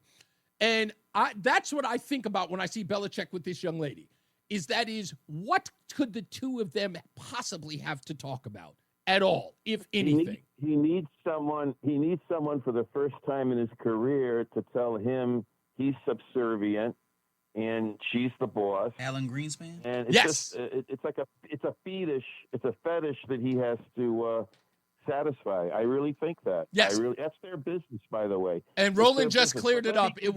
Roland just told me who it was. Alan Greenspan. That's exactly who it was. Alan Greenspan. Yeah, but let me give you this before I say goodbye. Mm-hmm. There's a formula to decide the perfect age for a woman companion for a male. When you're talking about older and younger. I think I know this. Go ahead, but share it. The psychologists and doctors and, all the experts, they all have the same formula. I've heard it for years. You take a man's age, half his age plus 10. So Belichick's 73. Let's call him 74 because he'll be 74 this year. Uh-huh. So half his age is 37 and plus 10 is 47. So 47 would be his perfect mate age-wise in terms of age compatibility. That's the scientific number. number. Wait a minute. Do that one more time. Do that one more time. You said half my age, so I'm 55. That would put me at, 23? 22? 28 or 29. Okay. 27 and a half. Okay, so 27 and a half. And what did you say, plus 10? Yeah. Plus 10 is 37 and a half would be perfect for you if you were out there just trying to find someone compatible that's younger. Okay. Now, first of all, 37, my wife is 9 years younger than me. And so, no, 37 is still too young for me. If I was looking for somebody that young, I would probably, if nothing of my wife, because my wife is going to kill me if she hears me say this, but I don't mean it, sweetheart. I'm just saying, if there was going to be any younger than me, 40 would be the cutoff. 15 years, that just seems too much. And it applies to rich women with lots of money that want a young date. The same formula. Oh, the same applies. formula. Okay. All right. Well. Yeah. If you have a 80-year-old lady that's tons of money, like Senator, what's his name, Murphy. Yeah. 80 years old, half is 40, and then 10 is 50. 80 and 50. Yeah, I think. Well, I mean, he's 50. it I doesn't think have he's to be my that exact age. number. Yeah, his girlfriend is probably like 20 years younger than him, but Thank you, Joe. I appreciate you, sir. Let's go to blah, blah, blah, blah, blah. Steve is in war. No, let's go to Polly. Polly's calling from Niagara Falls. Hey, Polly. Oh, hey. Oh, my. I was going to be done with the internet for a while. Then I what is Reese talking about? I heard you saying, I didn't get the full report, but if they're actually proposing that minors can have surgery and abortions, and first off, minors, that would be girls having abortions. Yep. If they're, that would be also a crime because that would mean statutory rape. Correct. There's that. And they're not, according to this bill, Polly, they're saying that the practitioner here is not, it's not to inform even DCF of that, which not report the crime. See, in New York, I know several years ago, they tried to do something with the public schools that under the UN, I think, or the WHO, that minors and their rights, they got a right without parents knowing. And so the school can know and then even scoot them over to a clinic. I'm telling you, that is so egregious. Parents should be marching down the streets with that. Exactly. That's there were activists at the hearing today. Jerry actually sent me some photographs because he was there live today reporting from that. He works for another station, but he was there live reporting, and he took a lot of photographs. There were a lot of pro-life groups that were there who were in attendance. So we'll see. I don't know if the vote took place, but we're waiting on it. Okay, and listen, really quick, I'm going to send you a link under this chat, hopefully. This redacted show. This, I couldn't believe it. I thought I was keeping up on what's going on, but 349,000 illegal immigrant children. Yes. During the 4 years of Biden were lost under HHS, trafficked also. Yeah. But being sent to what do you call them? Sponsors, right? Yeah. And I think what you're talking about is what Robert F. Kennedy revealed yesterday was that the HHS was facilitating the trafficking of children to the tune of over 300,000, close to 500,000. Is that correct? Yes.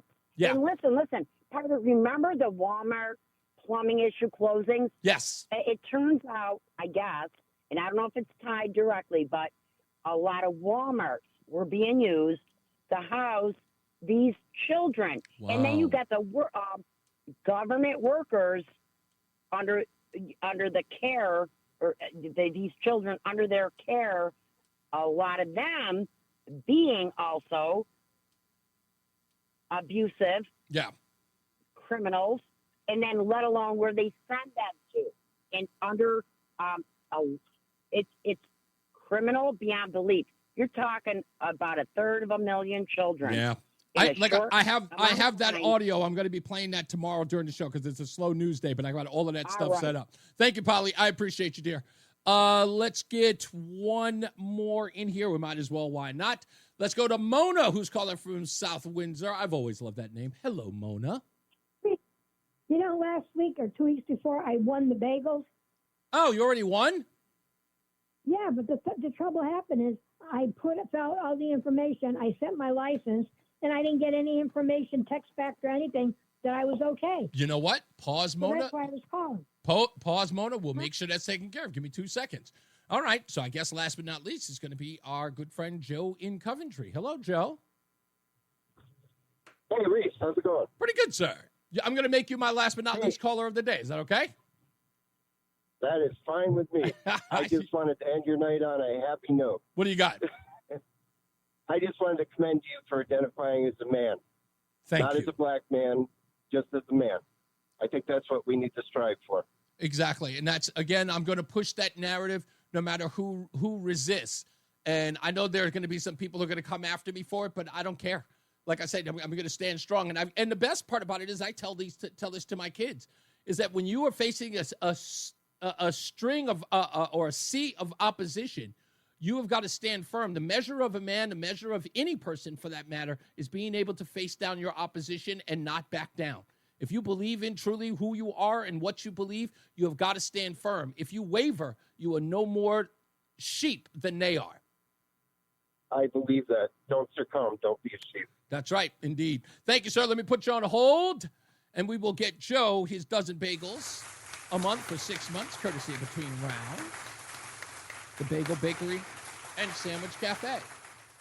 Got another text that says, I knew it. That's why you're so bitter against us. I'm not bitter against anybody. I don't do bitter. I don't. I fight. I don't believe in bitterness. I fight. I fight back. Anybody can sit around and be bitter all day. They have more than me. They have this. They have that. Why don't we have something? That's bitter. I don't care. I want what anybody else wants. I have what I have. I have to get into a fight with my wife about this. And I'm telling you, this is a personal thing with me. And it's not that my wife is I don't say this because my wife is some sort of bad person. But I know that this is indicative of some. And that is the sort of watching other people's lives and sort of having a degree of envy. Oh, I wish I could do that.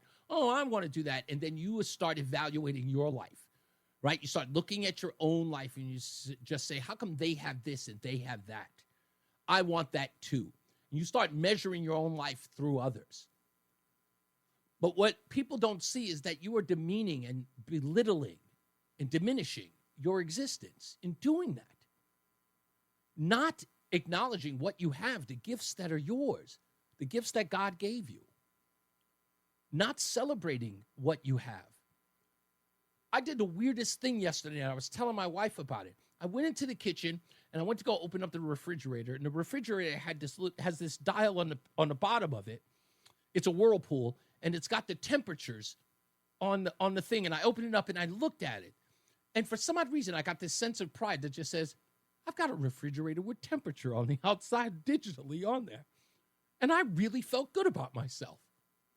I was like, I would have never had that when I was poor, like when I was struggling to get by when I was in my 20s. Like, I've got a digital thermometer on my refrigerator. That's so cool.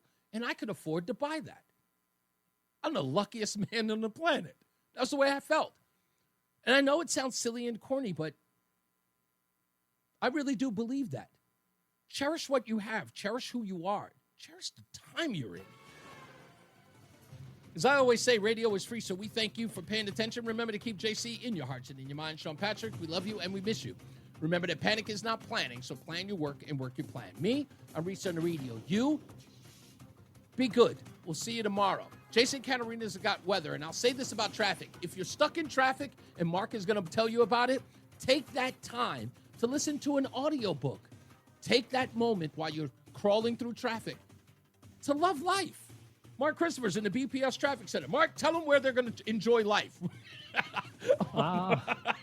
Enjoy every day, man. You never know when That's you right. run out of runway. Damn So right. Enjoy every day. Reese, have a great night. If you're heading into Hartford right now, 84 eastbound, you're slowing 43 up. All right, good sir. You enjoy your weekend. Thank you, man. I'll see you on Tuesday. Tuesday. Yes, sir. Oh, by the way, I don't know if you heard, but I'm taking off on the 30th of this month. Okay. Because I got to go to graduation. May 30th? Yeah, May 30th. All right, cool. Because I got to go to the kids' graduation. So I'm Gotcha. out. Waterbury still seeing some pockets. All right, sir. Thank you, man. Eastbound between 16 and exit 18 in Waterbury on the eastbound side of 84, heading toward New Haven. South. All righty, everybody. Appreciation for what you earned is the best. It is, Lori. I'm telling you, I don't even know what came over me. I looked at it. I looked at the refrigerator and I went, yeah, that's kind of cool. I actually have a refrigerator that does that. And it was weird. I even felt kind of geeky about it. It's just really weird. But I was like, and I was riding that for about an hour or two. Like, yeah. Sometimes I look at my house and I was like, I own a house. Look at that. Things I would have never imagined for myself 10, 15 years ago. Like, I'm here. Like, damn, it's freaking fantastic. You guys be good. Love y'all.